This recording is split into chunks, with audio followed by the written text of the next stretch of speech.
Hello and welcome to the Pop Council Podcast, the show where we cover everything in pop culture. Each week on this show, we'll discuss topics in the geek world, as well as various fandoms such as Disney, Marvel, DC, Star Wars, theme parks, and everything in between.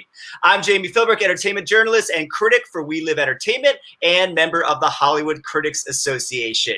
We have a great show for you today. We will be discussing CinemaCon 2021 footage, the Spider-Man No Way Home trailer, What If Episode 3 spoilers, Werewolf By Night to be a Disney Plus Halloween special, the Flash Armageddon, Cobra Kai greenlighted for Season 5, Expendables 4, and much, much more. As always, I am joined by my co-host, Wendy Lee Szany. Hey, Wendy, woo! Hello, everybody. Happy Monday, and welcome to the Virgo season, guys. Yeah. How was your weekend? It was good. It was, it's been pretty busy with all the trailers and all that stuff that we're going to talk about on the show today. We've got Shang-Chi coming to theaters this week, so I'm super pumped. Very excited for it. It's been good. Also hot here in LA. It's been really hot here in Los Angeles. Hopefully it will start cooling down this fall. I hope so. Wendy, as always, it wouldn't be Pop Council Podcast without someone else on the council with us. So this week we have our special guest, another returning champion, Mark, who of course is a member of the Hollywood Critics Association. What's up, Mark? Mark Pacis. Hey, buddy? What's up, guys? Good seeing you guys again. Welcome. Awesome. Yeah, for those who don't remember, Mark, tell us a little bit about yourself, what outlet you work for. Well, my name is Mark Pacis. I write for Nerd Reactor. As you can see, I'm still a big Marvel fan. If you couldn't tell from the Captain America poster right there and the Thor poster right behind me. Yeah, I mean, I'm an open book. So anything you guys want to ask or. Awesome. Well, I've got something I want to ask you. So, of course, CinemaCon 2021 was this past week in Las Vegas. And so CinemaCon has returned after taking, of course, 2020 off because of the pandemic. And Mark, you were lucky enough to be there at CinemaCon last week. A lot of footage came out, was shown there. Only one trailer has dropped so far. I think you all know which trailer I'm talking about, and we'll talk about that in a few minutes. But why don't you give us a little rundown of what embargo-free you can talk about? I know they showed Ghostbusters Afterlife, the full film. I believe you also saw... jealous at all. Not even a little bit. I believe you also saw some footage from The Matrix and Top Gun maybe some other films. Tell us what you saw, what you thought. Well, Ghostbusters, unfortunately, I can't really talk about at length, but it's a very fun, nostalgic trip. I say it's what the Star Wars sequel should have been like, but interesting. I will let you guys. In what way? That'd be spoilers, man. I will let you guys interpret it when you guys finally see the movie, or when I can finally really talk about the movie. But I'm sure the big thing from CinemaCon that I'm surprised they have not released yet is the Matrix 4 trailer, which honestly is quite a surprise. I'm cautiously optimistic. I've been fooled by the Matrix trailers before. Not that I didn't enjoy the second and third one, but when you compare it with the first one, it's kind of a disappointment in a way. But this one seems much more colorful than the previous ones, because remember, it has like a green, like hueish tint to it, and very, very dark. But this one is much more lively, colorful. It seems to be, I'm trying to remember, but someone told me that it's kind of like a social commentary on us being actually plugged into the internet, into our mobile phones quite a lot. Let's see. Neo and Trinity are back, and coincidentally, they're in the same city in San Francisco together, and they don't know each other. There's a particular scene where Trinity meets Neo, and it's like, have we met before? And so they actually don't know each other.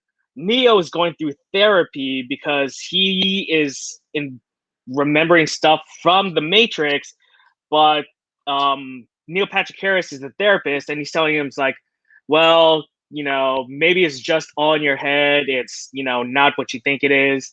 And Yahya Abdul-Mateen is playing either a version of Morpheus or Morpheus' son, because he has that distinctive like sunglasses and he's wearing the suit, and he also does the same one-on-one fight scene in the same dojo as the first film. So, but they haven't really said whether or not it's his son or if it's, a younger Morpheus.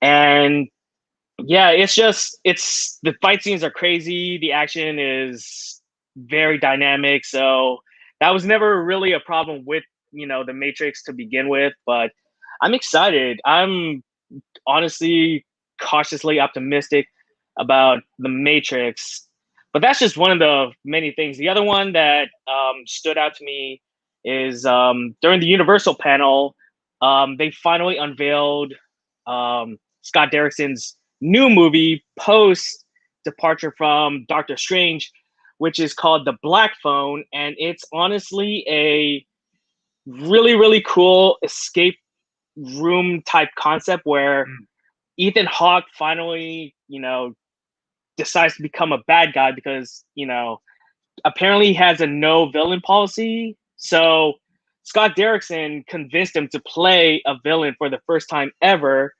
And in this one, he kidnaps a child, puts him in like a dungeon of some sort in his house. And the victims that he's killed, all the many children that he's killed, are helping the kid escape through this black phone. So, like, let's say, like, there's a combination lock on the door. So the kid would get a call from the black phone from one of the ghost kids and say, oh, like, he sleeps at this time. So the combination lock for this one is this, this, and this. And each clue that he gets from this particular phone takes him one step closer to escaping from this hellish nightmare that he's in. And Ethan Hawke is scary as hell in this one. He's really, really frightening in this one. I think the other ones that is obviously Mission Impossible. Anytime that Mission Impossible makes an appearance at CinemaCon, it's always great because they always break down the big stunt in the movie. Like a few years ago when they did it for Fallout, Tom Cruise and Christopher McQuarrie went out there and literally talked for a good 30 minutes about the Halo jump scene. And honestly, if you have a chance to hear Tom Cruise break down a scene in general, I highly recommend it. No matter what you think of him personally, like hearing him talk about, all the work that he's done is quite honestly, fun to listen to, especially if you really love like behind the scenes work that's being done on movies. But with this one, it's crazy because this particular jump is something that's he's been working on since he wanted to do since he was a kid. So what it entails to is like him on a motocross cycle going across a mountain cliff, jumping off that particular cliff, and then doing a parachute jump from the motocross cycle. So there's a lot of dangerous stuff that can happen, like if his parachute goes off, but he gets caught in in the motocross cycle, he's a goner because of the way that the mountain is shaped. If he, hits part of the cliff, he's a goner. So he took a lot of practice in order to get this. Like he took like 500 skydives just in preparation for this. He took like 13,000 like motocross jumps in order to like prepare for this. And there was also a particular thing where they built the ramp on a quarry and had installed a GPS tracker on his suit. And he did like so many like motocross jumps where they can triangulate through like computer data, what, angle the ramp should be, like how fast he should be going. And that's the other thing about that motocross cycle too, is that cycle has no speedometer on it. So oh my God. He has to. Wow. He figures out how fast he's going is that he says he has to feel the bike and the wind speed in order to figure out, okay, I'm going like this fast and I need to go faster or I need to go slower. So it's a lot of like feel involved in it. And so he used Force and he's a Jedi is what you're telling me. Yes. Yeah. And he's crazy. He's a badass.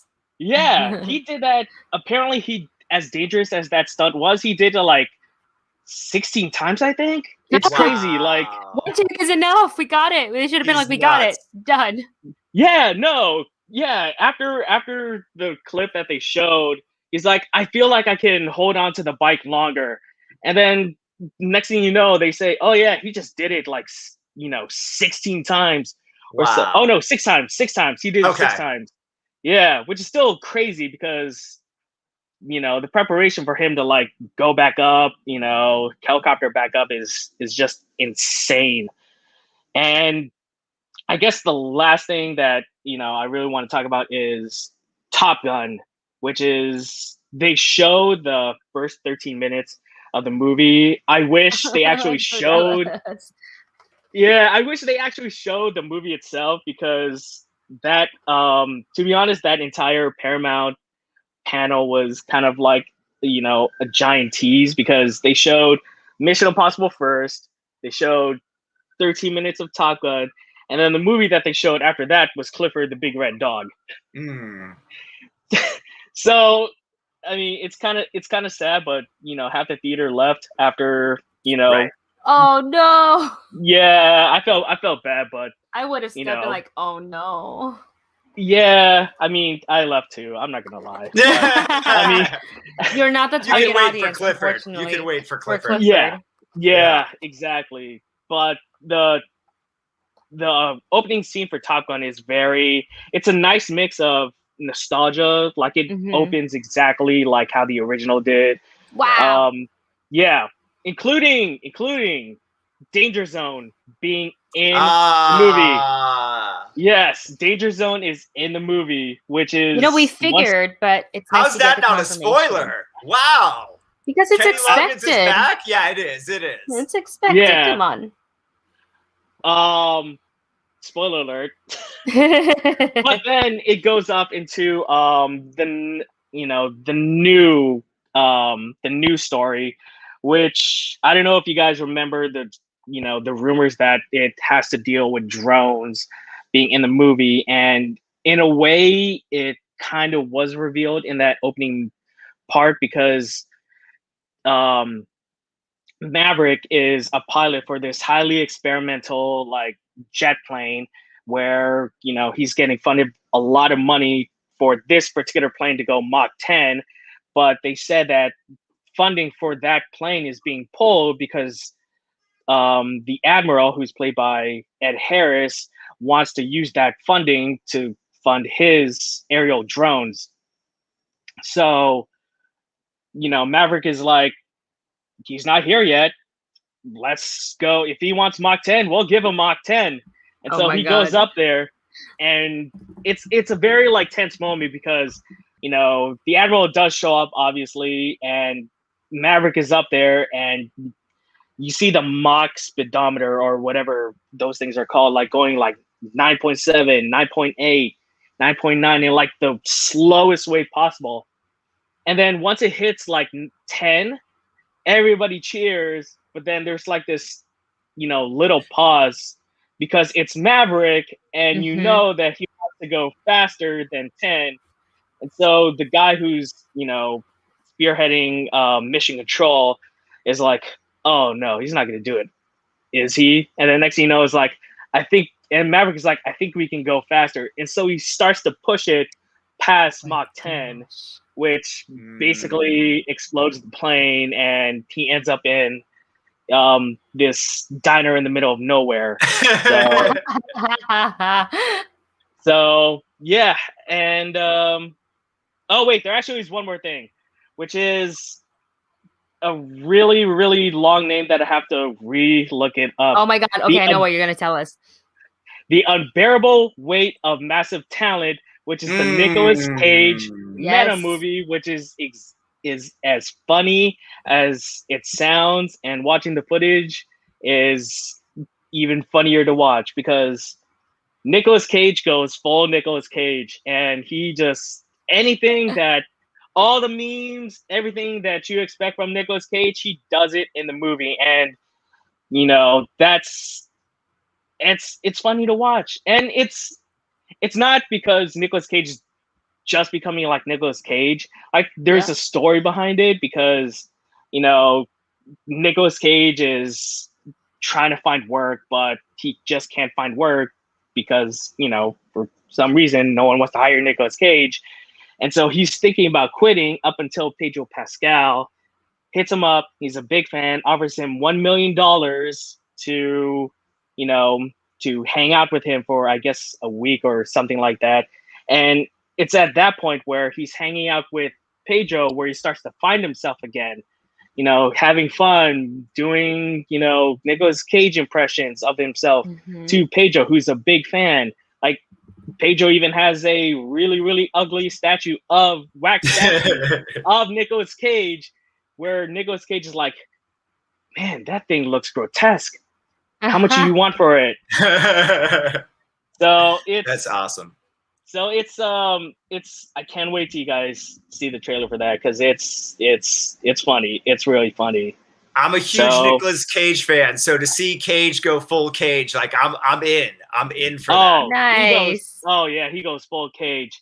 But I know there's also one other thing that I saw at CinemaCon, which I know you guys have all seen before.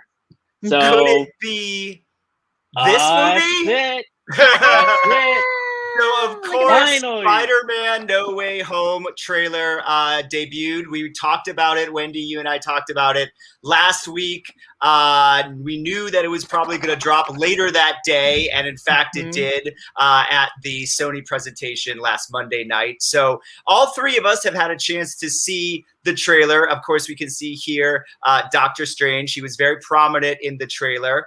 We also got a look at this, which to the naked eye, to the fan, the Spider-Man fan, of course, does appear to look like the Green Goblins, the William Dafoe Green Goblins. I don't know what you even call it, it's like exploding bombs. Bomb. Yeah, pumpkin bombs. Pumpkin bomb. From the Sam Raimi Spider-Man movies. And then the very end of the trailer, we got to see the worst kept secret in Hollywood.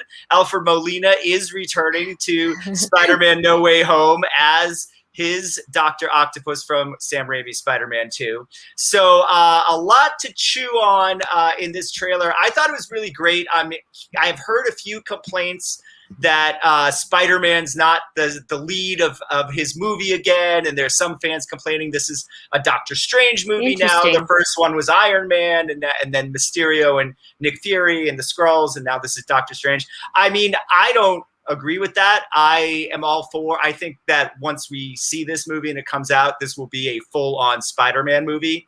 The other thing that's revealed from the trailer is basically the idea of the plot, and while I think that it'll be more than what's given, and that the comic that it's inspired by. So a lot of people are actually saying this is One More Day, that it's inspired from One More Day, but I actually think it's inspired from and now, of course, I'm forgetting the title of it, but it was a later sort of sequel to that where he does ask Doctor Strange to help him get the world to forget that he's Spider-Man after Civil War in the comics, and it's revealed that that Peter Parker is Spider-Man. So I think they're taking it a little bit from that story. So that's very interesting to see. Of course, because one more day features Mephisto, we're getting more Mephisto talk. I don't think the MCU again. Here we go. Yeah, no, I'm done with Mephisto. There's no Mephisto in the MCU. We're not going to see Mephisto. I would not say that so quick. I've been hearing rumors they're that dropping hints. People are saying Doctor Strange, that Cumberbatch is really playing Mephisto. I don't believe that that's true. There's a lot of stuff that we'll have to wait and see. But Mark, let me throw it to you since you were in the theater when this was revealed. What was the reaction to the trailer? What was your reaction? Prior to it, once, oh man, now I'm blanking on his name. The head of Sony Studios, Sony Pictures. Tom Rothman. He came out. Yes, Tom Rothman. He came out and was like, I know there's one more thing that you guys are waiting for, and thanks to Did they put that at the end of your presentation?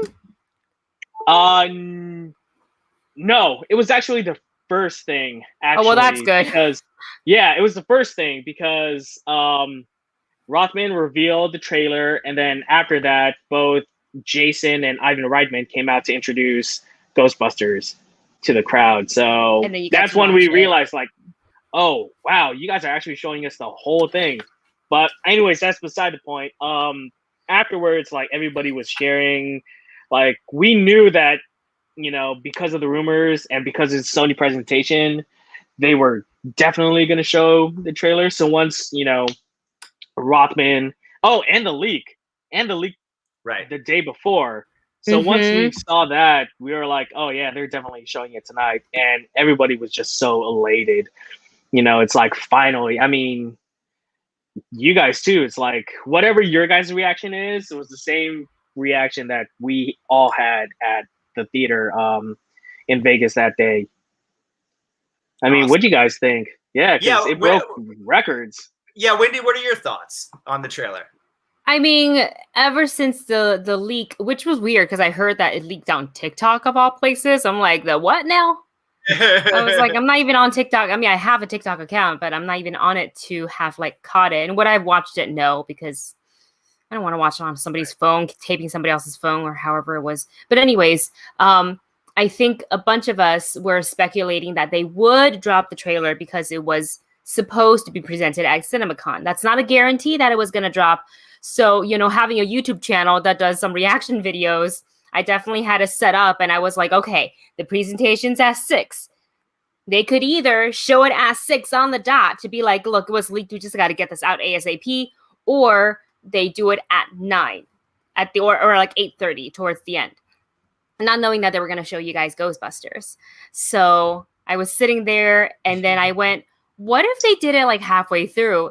And I was just refreshing the Sony Pictures YouTube page, and then it was there, and it dropped, and I screamed, and we had to get in place, and like luckily we shot the intro when we were a little bit more calm. So afterwards, the trailer blew me away because, one, I wasn't expecting it to be 3 minutes long. I was expecting for its first trailer, even though it's very, very much anticipated, I thought maybe like 1.5 minutes, 2 minutes tops. So the fact that we got 3 minutes was really great.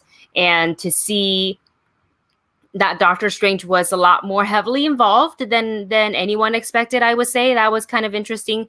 But I like that because we all kind of know that his movie is up next as well. And I don't want to say Spider-Man is an advertisement for the next movie. It's not. The Spider-Man movie, it's about, to me, it's about Spider-Man. And I don't really agree with that, oh, he's playing a supporting character in his own movie again. It's not. It's about his problems. And right. Doctor Strange just happens to be along for the journey. Right. But, I'm not saying Peter can't or Tom Holland can't handle a movie on his own. Like, he definitely can. Yeah. But it's so, one, according to the MCU, he's one of the newer. Well, I guess so is Doctor Strange, a little bit newer. But he's also younger in age out of everybody else. So naturally, he would, after dealing with his identity being revealed and everything, like, he can't go to Tony, who was like the mentor, who, and what's Aunt May going to do about it? Like, well, I know a bunch of superheroes and people. I'm going to go to the Sorcerer Supreme. So I really enjoyed it. I enjoyed seeing all the little Easter eggs and the hints at which villain will be returning for this one, which we kind of already knew. I was a little disappointed, but I get it. It's the first trailer that we didn't get to see like a confirmation of a Tobey or an Andrew Garfield. I was kind of hoping for a Tobey Maguire cameo, but we can save that if he's in the film at all. We can save that for the next trailer, I guess. Well, fans have spotted that when Dr. Octopus confronts Peter in the very end of the trailer, that Tom Holland is actually wearing the suit that Tobey Maguire is wearing when he does the bad guy dance in Spider-Man 3. Something like that. Or that he's wearing the same suit that Tobey Maguire wore in one of the Spider-Mans. So maybe it was Spider-Man 2. I'm not sure. I can't remember. But at any rate, I mean, I don't know. I think you're right. Look, I don't know that Tobey Maguire and Andrew Garfield are in this movie. But if they are, I certainly wouldn't expect that to be revealed in the first trailer. Wait, was he there at CinemaCon? No. Oh, no. Oh, okay. Yeah. No. Okay. People were saying that he was. Yeah. Okay. No. That would have been confirmation. They were there. I also agree, Wendy, that I'm surprised that this was as long as it was. I thought that they would have put out like more of a teaser. I'm really glad that they kind of told us what the story and the plot is, although I think that we're going to find out the plot's actually something else. But it's nice to see that, we kind of know now for the next couple months sort of what direction it's going in. I like the Doctor Strange stuff a lot. And I was glad that they confirmed Alfred Molina at this point. Yes. and actually went further to confirming Willem Dafoe than I would have expected. Again, I'm not sure Willem Dafoe's in this movie, but that certainly could be a fake out and he's still not in it. That it's just like through the multiverse came the bombs or something. I mean, I don't know. Like I'm just waiting until we the don't movie even comes know, out. right? We have no idea. But I also like that. We've seen so much of the multiverse. I mean, we are almost like ahead of the characters knowing what happened in Loki, because I'm sure the characters don't know that yet. And if they figure it out at all, it won't be until Loki meets Doctor Strange and Wanda in Doctor Strange 2. So the whole idea, obviously we know the multiverse is a thing now because of the Loki series, but they don't. And so tying that into maybe, Doctor Strange doing a spell to help Peter and Peter kind of messes it up a little bit. And that, leads into the multiverse as well. I think it's just interesting storytelling and leaving a lot of good options for them to still surprise us with a few things, even though we're all so invested and we know everything that's going on and everything we think's going on in the Marvel universe. I thought it was a really good setup trailer. I mean, obviously, it's just a trailer and sort of a teaser to get us going, but I thought it was really well done and certainly gets me excited to see what happens next. And I like that they're kind of going off of some of the story threads from the last Spider-Man as far as, his relationship with MJ and the importance of that. And obviously the J. Jonah Jameson Mysterio aspect of outing him and all that. So it definitely has me jazzed for the movie. I can't believe that it's only a couple of months away. So I know. We'll see what comes out. If there's a second trailer that maybe gives us more information or what leaks happen in the next month or two before we get more to leaks. Let December. The movie Can I add one more thing? And this is all speculation. Please. But in the trailer, we hear the voice, which we're all kind of assuming that it'd be, Dafoe. Saying, be careful what you wish for, Peter. But now I'm seeing little bits and pieces of conversation, people saying that it maybe sounds like James Franco instead. I didn't really hear that, but what do you guys think about that? I thought it was. Okay. Obviously because it comes up as the goblin bomb is hitting. Mm-hmm. Your mind thinks, "Oh, is that Dafoe?"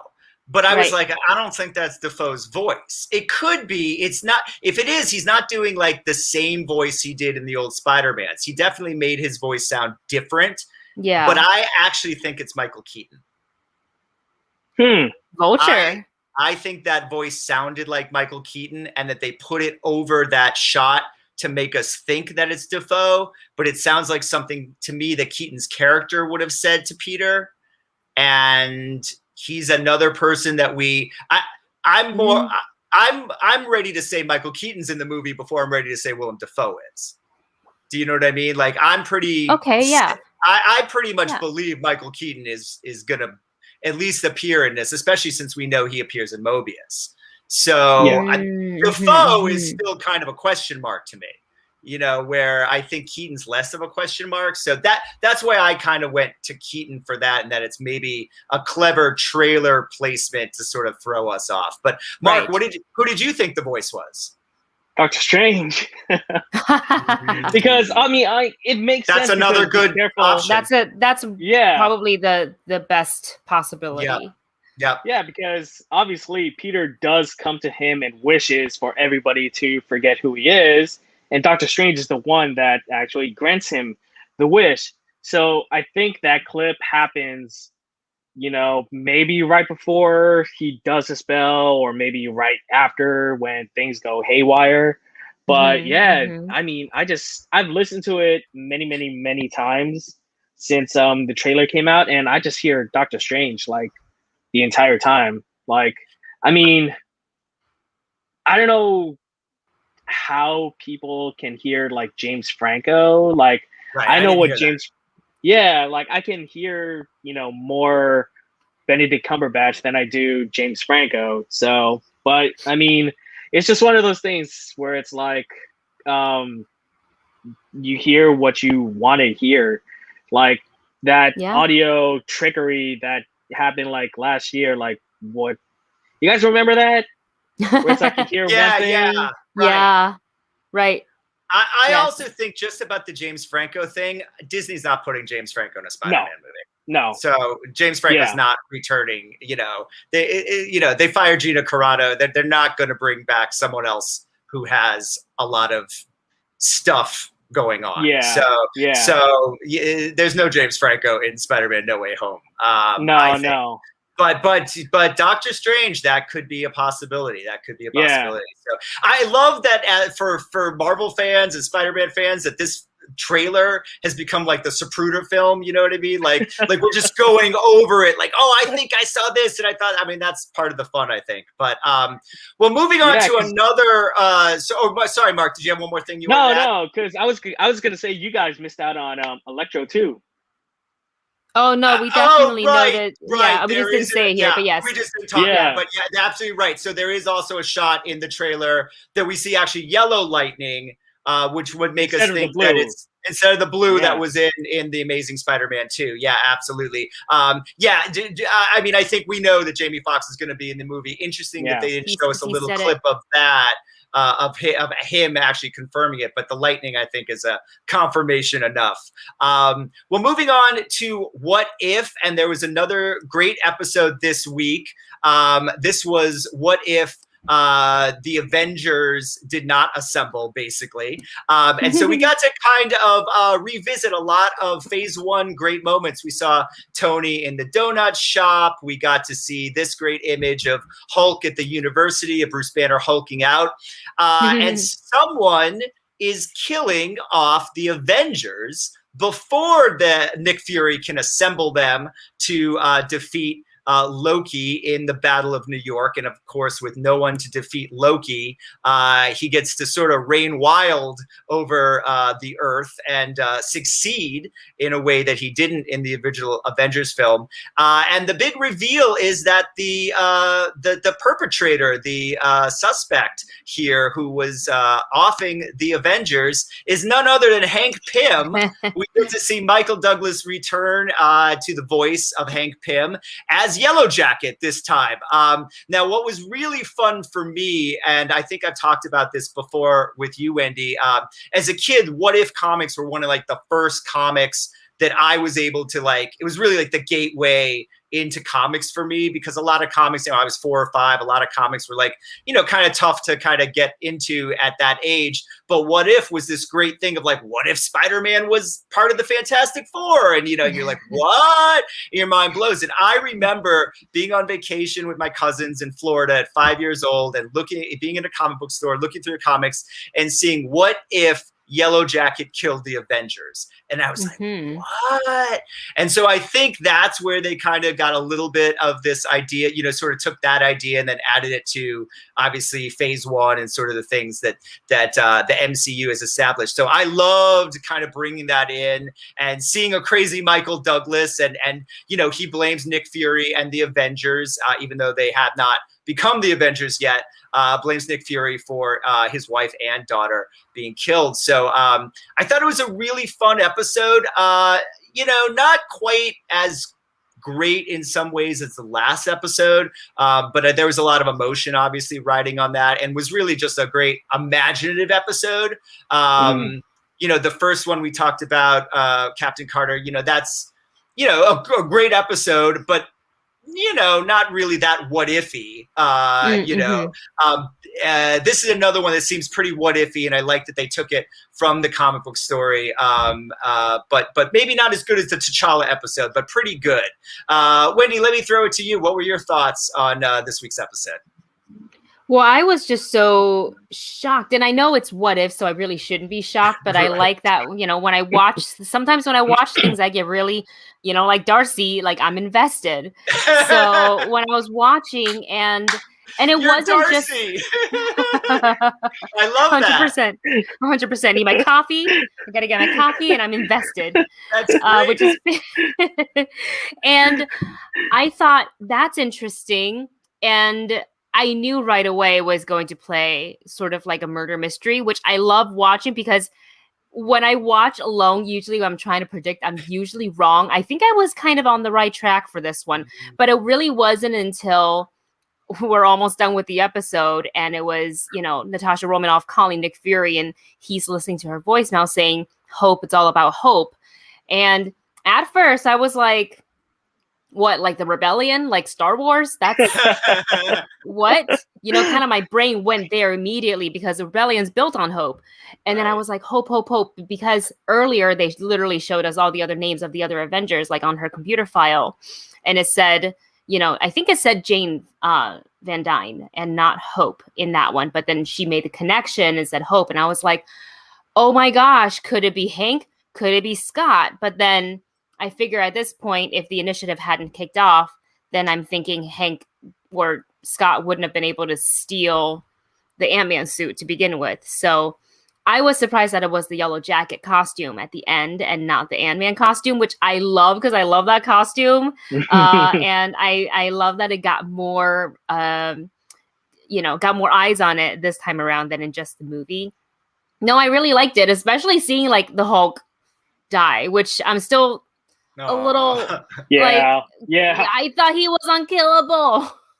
Well, and we got to see Betty Ross return. Yes. It was not Liv Tyler doing the voice, but at least we got. But I actually have to say, the voiceover actress, I had to look it up, because I was like, "Ooh, did they get Liv Tyler?" Because it did sound like her.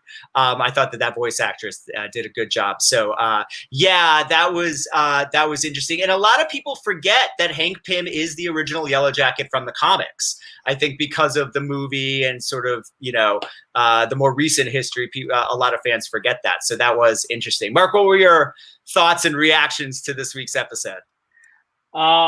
Not the best one, because last week's was incredible, but so it's still really, really, really good. And I appreciate the sense, the sense of humor in it, because there is some dark stuff that went on in that episode. And so a lot of like the small like bits of humor here and there kind of like, alleviated some of the, really, really dark things that went on.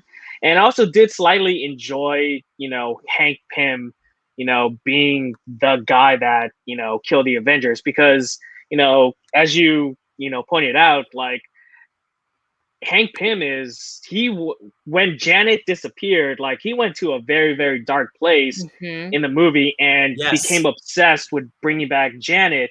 And so, when Janet and Hope die, that kind of like spiraled him into even, a darker place and more of an obsessive, mindset to take down the people who took everything from him. So it played a lot into his overall story arc across, the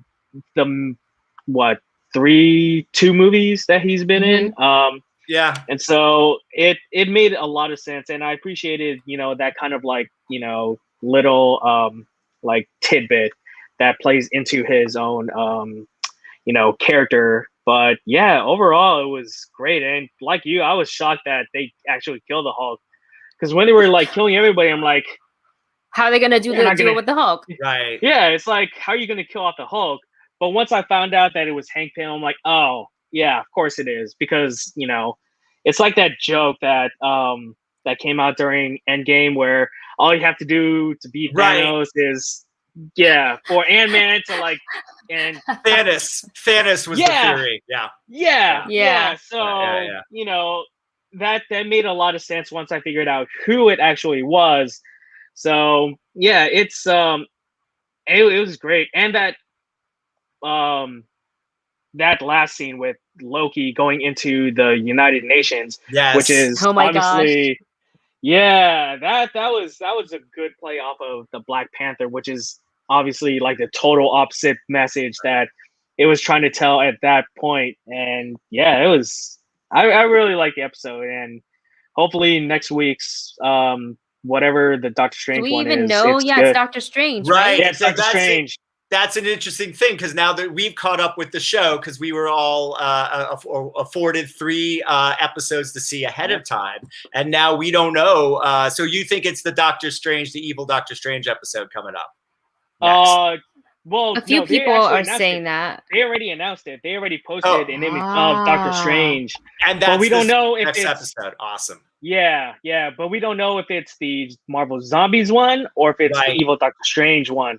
So I would love it if it was the zombie one. I'm looking forward to that one the most. Yeah, I'm very looking forward to that one too. Yeah, absolutely.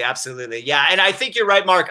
They did a nice job of sort of tying in Michael Douglas's storyline from the films. Like, it makes sense because of what we saw him go through, that in an alternate reality, this could happen as well. You're absolutely right. And a nice cameo by Captain Marvel at the end of the episode. So yes, absolutely. Well, moving on, a little bit more Marvel news here. And this is one for me and Wendy that we're very excited about, and it hits home a little personally for us. Announcement this week that Disney is developing a Halloween special based on Werewolf by Night, which is their werewolf comic from the 70s. More recently, there's been a redo of the comic written by Taboo from the Black Eyed Peas, as well as former podcast guest B. Earl. And we're very excited. We joked a little bit when he was on the show that it was only a matter of time before Disney Plus adapted his story into a series. The report from Hollywood Reporter is that Disney wants to cast a Latino male in their 30s to play the lead. Now, the 2 characters that have been the Werewolf by Night in the Marvel Comics was originally Jack Russell, who does not fit that description, and Jake Gomez, who was a Native American character, is the character in the more recent Taboo B. Earl comics. So I'm unclear if maybe that was a mistake in the reporting, or if they're changing. Maybe they're using the Jack Russell character and changing him. Maybe they're using the Jake Gomez character and changing him. I don't know. It's unclear at this point. All that's clear is that there will be a Werewolf by Night, or at least in development, a Werewolf by Night Halloween special. I'm assuming not this Halloween. Hopefully 2022. No, that's not going to happen. Maybe 2022, 2023. So obviously this is very exciting news. Wendy, let me open it up with you about the idea of doing this as a Halloween special, and also Jack Russell, Jake Gomez. Which kind of direction do you sort of hope that they go in? Or maybe kind of combine both characters and the Latino thing and sort of make an adaptation of their own? I kind of piggybacking off what you just said, I kind of feel like that's definitely a potential. That's something that they can do. And again, this Halloween, wishful thinking, we'd love to get it this Halloween. But if it really is this Halloween, they've been playing it cool. Like, he was so cool about it when he came on the show, because we asked him a bunch of questions. He was like, maybe one day, I don't know. So it's most likely for next Halloween, and it definitely fits, especially with the theme of like the werewolf, but it's also a little bit different. It's a little bit more comic book based versus some of the other mythology we've seen werewolves in. I embrace it all. Now I am going down the list of like Latino actors, and I'm thinking, who would they cast? Do they go with someone who is, hasn't been as like quote unquote mainstream, which is something I would like to see more and more in Marvel. I would like to see Marvel do that a little bit more as well. So here's hoping that, I honestly wouldn't mind an adaptation of the both. Yeah, I wouldn't mind a combination. I could see them. I mean, I think that, and I'm not just saying this because Ben is our friend and was on the show, but I really think that version of the character is almost like made to be a Disney Plus series, like especially with the direction they're going with the series. Like, there's just a lot there. I could see them kind of maybe taking the name Jack Russell, sort of the iconicness of it from their comics, and then just adapting that to this other, adapting the other story to that character. Like I said, sort of a combination of the two. So I don't know, but I think Werewolf by Night, and if they want to do a Halloween Disney Plus special based in the Marvel universe, like, that's the story, right? Like, that's the character to use. So I'm excited about that. Mark, what were your thoughts on a Werewolf by Night series, and what direction they might take? Well, my first initial reaction is I gotta actually read this, because as big of a Marvel fan I am, there's certain I'm not as familiar of the supernatural horror aspect of the Marvel comic side as much as I'd like to be, but I think it's an interesting aspect that they're doing this as calling it a Halloween special instead of like a full-fledged like series. But I get why they're doing it. It's probably going to be the same as the Guardians of the Galaxy holiday special, and I think this one will be more in line once they introduce the horror aspect of Doctor Strange and the Multiverse of Madness, because they're touting that as Marvel's first legitimate horror film. So once they introduce that, then everything will open up for them to introduce more horror aspects, but more in line with Disney Plus streaming. However dark they want to go with that, because they can go dark, they can line it up a little bit. But I think that it's going to be interesting to see what they do with it, especially with like you said, the hiring of a 30-year-old or 30 plus 30-ish, yeah 30-ish like Latino actor. So that's gonna be fun. Can't wait to see it. Well, they just cast Taboo in the row. Well, yeah, I know, right? You should just do it. Well, hey, that's my brother. It's interesting because Blade, we know Blade is coming. Obviously, that deals with vampires. So there is this whole kind of horror world within the Marvel universe, and it's fun to see them starting to apply that. The 30 part throws me off a little bit, makes me think maybe it's not Jake Gomez, because he's more of a teenager, I believe, in Taboo and Ben's story. But the only thing, Wendy, you knew this was coming. The only thing I can hope for is that if they are adapting Jake Gomez, we get Dr. Brick, Dr. Philbrick has to appear. You can see him there in the corner. Looks like someone we might know. Bradley Cooper would be a great casting for that, because his voice appears as Rocket. So he's cast the guy that's inspired by the. I'm available. So I don't know. I am available. I'm open to that. But moving on, actually, something I am really excited about is because of the pandemic, and also I think the CW was a little burnt out after the amazing Crisis on Infinite Earths miniseries special they did at the end of 2019, beginning of 2020. In the 2020 season, we did not get a famous sort of CW crossover that they've done almost every season since Flash came after Arrow. And the announcement was that we are going to get one coming up this new season. It will be just they're doing it a little different. So rather than being a crossover on all the different shows, it's just going to be on the first 8 episodes of Flash. So you only need to watch Flash to catch Flash Armageddon, which is based on Armageddon 2001. Armageddon 2001 was the name of the comic from the comics from DC. And so some of the names announced, we're going to see the return of Green Arrow's daughter, who we kind of lost track because her spinoff did not get picked up. So it's really great that they're bringing her character back into the Arrowverse or the CW DC verse.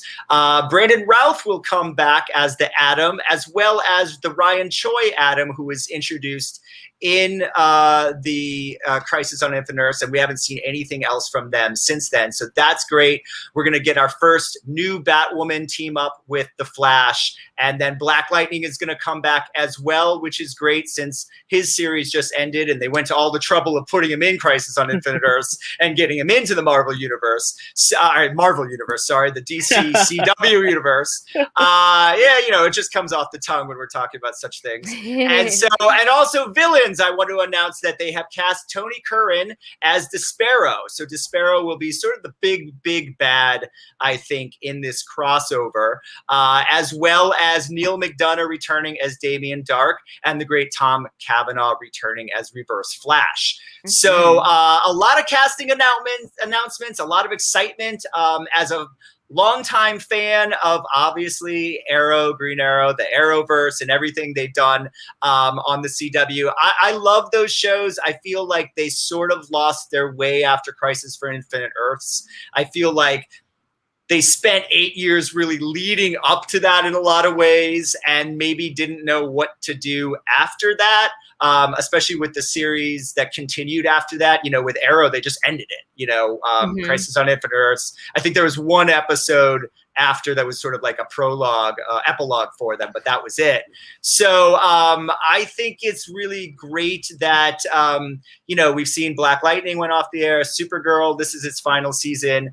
Batwoman, we have a new Batwoman. It's been picked up for a third, but who knows? Superman and Lois seems to be going pretty strong. Stargirl's doing well, but I kind of feel like that's Arrowverse 2.0, you know what I mean? Like that's a new, so to kind of have the opportunity to bring back some of these Arrowverse characters from the first round of Arrowverse. And if this is Flash's last season, have a sort of, a proper goodbye to a lot of these characters. The only one is I wish that they had brought Martian Manhunter over from Supergirl and not Sentinel, Supergirl's sister. I just think Martian Manhunter is a better character and a more DC character or more comic book character since, Sentinel was sort of made up for the show. But hey, you can't win them all. We got Black Lightning. We got Green Arrow's daughter. I mean, I'm good with that. Mark, are you a Arrowverse fan? Have you watched these shows over the years? And if so, does this get you excited to kind of come back to it if you have gone away? I have gone away. I haven't seen The Flash in several years now. Flash, Arrow. I think I stopped around the time that I don't even remember. I just know it's been a while. But I did come back for the first crossover, which I believe wasn't Crisis on Infinite Earth, or was it? Okay, it was. Okay, all right. Yeah, so, Crisis. Yes, Crisis. Okay, all right. So I came back for that just to see, but I had a friend of mine who has been keeping up with a lot of the shows give me like a Cliff Notes run through of everything that's been going on with the show so that I won't get lost on a lot of the things. But anytime there's like any sort of crossover episode, I always just always seems to get my attention because it's fun. no matter if you're not paying attention to it, just seeing like everybody just like come together is always going to be a fun watch, because that's why you build a universe, so that everyone can come together. So I may check this one out because it's, like I said, it's a crossover episode. But I'm gonna need your guys' help to give me cliff notes on everything that's gone on in the past couple of years, because I have not caught up at all in any of them. Just text me. I'll tell you more information than you never want to know. I'll hit you up. You'll be the first one to know. Please. Wendy, where are you on the DC CW universe? Did you kind of start at the beginning and lose track? And does this get you excited to kind of come back and maybe see what Flash decides to do sort of as a farewell? Yeah, I mean, I feel like I, kind of like Mark, have also fallen off the Flash train, but I was really invested, as we all know, as what happens when I watch TV or movie. I was really into it. And I think it just got to the point where I was trying to absorb too much, both television and film at the same time, which is kind of a problem when you do shows like this, or if you're an entertainment journalist or things like that, where you're just like, you got to sacrifice one or two. And then what happens is you don't watch for a couple of weeks, and then it becomes like, okay, next week, and you just don't catch up. But I still try to keep up as much as possible just by reading like the spoiler articles or watching some spoiler reviews, which is like not a big deal to me, especially if I'm not the one that's watching the show. But the cast is what kept me coming back, because I really enjoy the cast. Now, with kind of like what Mark said, with a big crossover like this, when you get to see the other, DC heroes that either have appeared in the show or exist in the same universe get to cross over, usually will get my attention. I don't do the thing with the CW shows. I don't do the thing where I go back and catch up on 50 million things. I don't. I just go into it, and I'm going to trust that as a fan, I'm going to either be able to keep up and just maybe miss out on the little Easter eggs and the hints and the details if they were to refer back to one of their, respective episodes or events. But otherwise, I'll probably tune in to watch for the big crossover, because I love everybody that's involved. Yeah, absolutely. I mean, like any show that runs for a long period of time, longer than 4 or 5 seasons, they're going to be great 7 seasons, right? Yeah. I mean, well, Flash is going into its 8th, and Arrow ended after 8. God. Supergirl, I think, is ending after 5 or 6. So all these shows, wow, there are good seasons and there are lesser seasons. And I've dropped in and out of some of them, but Flash has gotten better, and Legends of Tomorrow has kind of started off bad and got really good, and they kind of gone up and down, but I'm interested in seeing I'm interested to find out if this is going to be the final season of Flash, now that Supergirl's gone and Black Lightning's gone and Arrow's gone, and then Legends of Tomorrow, I can't imagine it's going to go too much longer either, and so it'll be interesting to see if Superman and Stargirl and there's another show, Naomi, that's coming from Ava DuVernay. So it'll be interesting to see sort of the next level of the CW DC shows. Well, we are out of time, but there's a couple of things we didn't quite get to. So we'll do a real quick lightning round. Cobra Kai picked up for season 5 ahead of season 4, and the Expendables had just announced this morning there will be an Expendables 4. Jason Statham will be more of the lead in this one, with Stallone and Dolph Lundgren taking sort of supporting roles as mentors, and Megan Fox and 50 Cent are joining the cast. So lightning round, Mark, what do you think about Cobra Kai's announcement of season 5 and Expendables 4? Give me more Cobra Kai. Just renew it for the next 10 seasons. I don't care. Just give me more of that. Film it back to back if you have to. Just don't let me wait a year for 8 episodes. Expendables 4, I'm not as excited about, because Expendables 3 wasn't that good, even though I'm a big fan of the first 2, but I will give them the benefit of the doubt and, to prove me wrong on Expendables 4. So, hopefully it's good. So, next. Wendy, what are your thoughts on Cobra Kai getting another season and Expendables 4 announcement? Cobra Kai, I'm finally catching up. I'm slowly catching up with Cobra Kai. Oh, good. So I'm getting. Don't worry about spoilers because it's already been because I read it anyways because I have to be in the know. so it's fine. I already know all the spoilery stuff, but I'm slowly catching up, and it's like such an easy binge. And what's kind of cool is about like watching it late is you get to binge until I get to end of season 3, and then I'm out of the episodes. But I'm very excited. Obviously, there's a love for the show. So yes, renew it. I'm sure we'll get a season 6, and it will go all the way up to season 7 or 8, probably. Yep. Yeah, fingers crossed. Expendable 4, I wasn't too excited about it. I mean, it's fine. I think it's great that they're able to do a 4th one, that there is, a demand for it, and I think that's fantastic. But I think the casting, the addition of Megan Fox and 50 Cent kind of is intriguing, and I would watch because I want to see what roles they play, and I feel like I haven't watched Megan Fox in a film in a long time, in an action film in a long time. So, and I know 50 Cent can do it. So kind of excited based on that. Yeah, Cobra Kai season 5 just tells me that Netflix feels really good about season 4 if they're announcing season 5 before 4 even premieres. So that's great. Mm-hmm. I love the series, so we're going to get to see more of Johnny and Daniel and everyone in the future. So I'm excited about that. I was a huge fan of the Expendables 2. I thought that one was really great. The one with Jean-Claude. Mm-hmm. Expendables 1 was a good beginning, but it wasn't great. I thought 2 really did a better job. And then 3 was a bit of a letdown, even with Wesley and Mel Gibson and some of those others, not that great. So, okay, a 4th one. I'm excited for it. I think making Statham the lead is very smart because he probably should have been the lead of at least the last one. I think it was always supposed to be kind of the idea of Stallone and Schwarzenegger and those guys passing the torch to the next generation, and that's definitely Statham. Bring on the Fox and Sauce, right? The Megan Fox and Sauce. I love it. I've always liked her. I thought she got a kind of a raw deal in her career. And I know she's starting to, I saw her in a movie with Bruce Willis, and she's starting to pick up a little bit. So I do fear that it does sound a little bit like a direct to streaming or direct to, we used to say direct to DVD kind of casting, right? Mm-hmm. Megan Fox, 50 Cent, but Statham is still a huge star. And so I feel like it's going to be fun, and I'm looking forward to it and whatever that is. So Mark, last comment.